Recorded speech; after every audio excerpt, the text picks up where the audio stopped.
Okey, hari ni kita nak masuk topik yang seterusnya dalam bab 7. Okey, kita akan pergi topik iaitu ciri iklim dan pengaruh terhadap kegiatan manusia. Okey, seperti minggu lepas, cikgu dah beritahu kepada kamu beberapa jenis iklim yang terdapat pada zon-zon tertentu. Jadi hari ni kita nak belajar dua jenis iklim sahaja. Okey, dan apa kegiatan manusia yang boleh dijalankan semasa iklim itu berlaku. Kita pergi dahulu kena pasti iklim-iklim yang akan kamu belajar dalam bab ini dengan lebih detail. Okey, iaitu yang pertama, bagi zon iklim sejuk, kita akan belajar tundra. Zon iklim sejuk sederhana, kita akan belajar tentang Laurencia. Zon iklim panas sederhana, kita akan belajar tentang iklim China. Okey, kemudian manakala zon iklim panas pula, kita akan belajar gurun panas. Okey, kita akan belajar dua saja hari ini, iaitu tundra dan juga Laurencia. Okey, untuk iklim tundra, iklim yang sejuk, okey, iklim ini berlaku pada sepanjang pantai utara Asia dan juga pantai utara Siberia di kawasan yang berdekatan dengan garisan Arktik. Okey, garisan yang paling atas sekali. Okey. Kemudian bagi kawasan ini, suhu dia adalah lebih kurang min negatif 14. Jadi bila tengok negatif ni menunjukkan bahawa kawasan ini sangat sejuk, beku, kawasan yang berais. Okey, pada musim panas, jangka masa pendek iaitu daripada bulan Mei hingga bulan Ogos sahaja. Sederhana sejuk kurang daripada 10 darjah Celsius. Manakala suhu musim sejuk adalah musim sejuk yang sangat panjang, iaitu selama 8 bulan. Okey, dan suhu ini sebanyak negatif 32 hingga negatif 5 darjah Celsius. Jadi kita boleh dapati bahawa pada kawasan yang mengalami iklim tundra, mereka lebih banyak mengalami musim sejuk berbanding musim panas. Okey. Okey, julat suhu tahunan pula adalah sebanyak 42 darjah Celsius. Okey, julat suhu ini macam mana? Iaitu suhu yang paling tinggi, kita akan minus dengan suhu yang paling rendah. Kita akan dapat 42 darjah Celsius. Okey, dari segi angin. Okey, angin baratan membawa hujan maksimum pada musim panas. Angin baratan ini adalah angin yang bertiup lah, membawa hujan yang maksimum pada musim panas.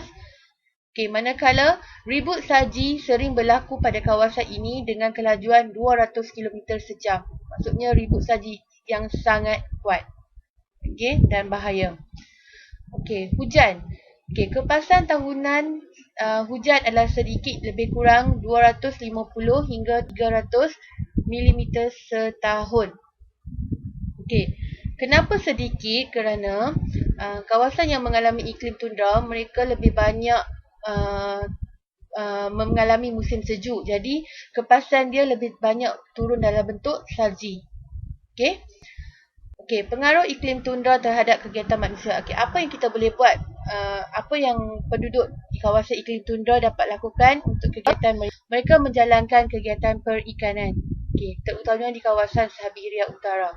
Okey, bagi kawasan ini, musim panas mereka akan menangkap ikan paus, cod dan juga ikan salmon.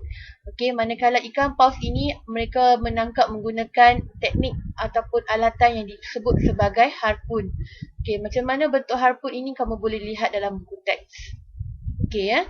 Okey, kenapa mereka menangkap ikan ni semua? Okey, mereka menangkap ikan ni untuk keperluan diri sendiri dan juga sebagai sumber protein kepada mereka.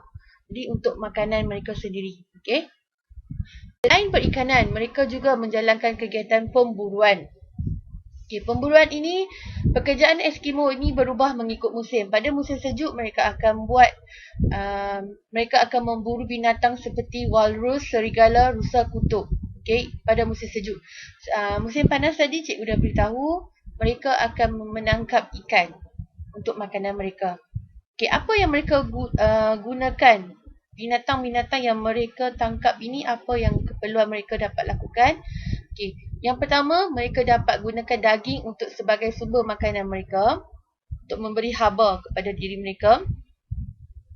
Kemudian kulit binatang itu mereka akan gunakan untuk membina kayak, kemah dan juga pakaian. Tulang mereka akan gunakan untuk membuat rangka kemah. Dan lemak binatang itu mereka akan gunakan sebagai pelita ataupun untuk memanaskan iglu. Kerana kita tahu bahawa orang Eskimo, mereka tinggal dalam iglu. Jadi mereka perlukan kawasan yang panas untuk mereka kekal hidup. Okey, ini adalah untuk iklim tundra. Okey, iklim Laurencia pula berlaku pada kawasan China, Korea dan juga Jepun Utara. Okey. Suhu.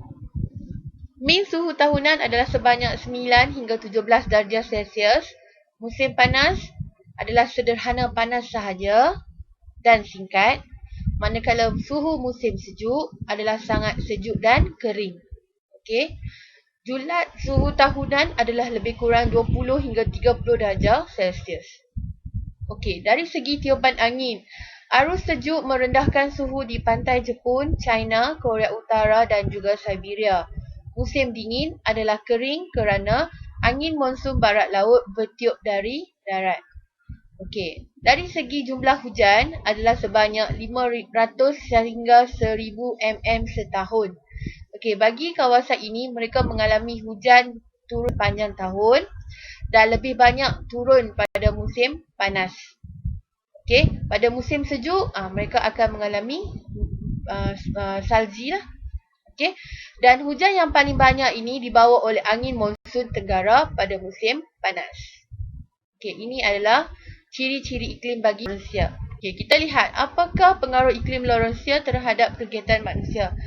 Disebabkan jenis iklim ini, mereka yang tinggal di kawasan ini dapat menjalankan kegiatan perikanan, terutamanya di kawasan Hokkaido, dataran Manchuria dan juga Korea Utara. Okey, mereka dapat menanam gandum, kentang, sayur-sayuran dan buah-buahan. Ini sesuai dijalankan pada musim panas.